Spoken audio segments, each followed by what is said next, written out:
кмет на тази община е госпожа Недрис.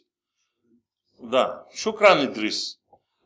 Тази жена многократно е използвала методите на насилието, на заплахите срещу него. Да. Спокойно.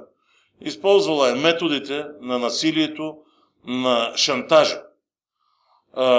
Като му се казва, ти никога няма да построиш къща, което е още по-страшното и по-жалкото, че на страната на Шукран Идрис има и народен представител от групата на ДПС. Казва се Лютви Местан. Даже срещу този човек, Шукран Идрис, метицата и Лютви Местан извършват насилие. Вкарват го в едно от заведенията, където бива бит. И тогава той е принуден да се защитава. След което полицията го обвинява, че той е нападнал тези две лица, Лютви Местан и Шукран Недрис. Но неговата трагедия не свършва до тук. Трагедията става още по-жестока, когато активист на ДПС пречаква малкия му син, 12 годишни, и го изнасилва в гората. След това деяние, детето му изпада в тежък психически шок. Не само психически шок, но има и физически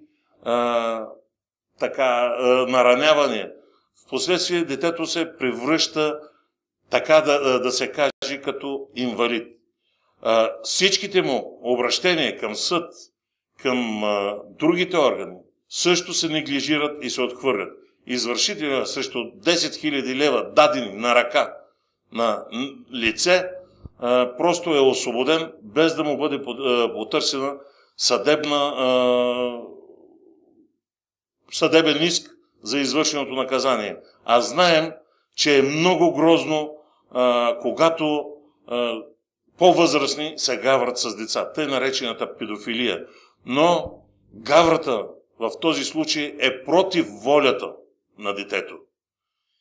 И от екрана на форум искам да заявя, че Политическа партия Народ следи случая и няма да бъде оставен просто е така на произвола на съдбата. Ще използваме всички методи и възможности този случай да бъде доведен до край. Този случай да бъде разрешен и виновниците да си получат заслуженото, па макар и Лютви Местан, Шукран Идрис и извършителя, а съответно и полицейските органи, които са на територията на община Кирково.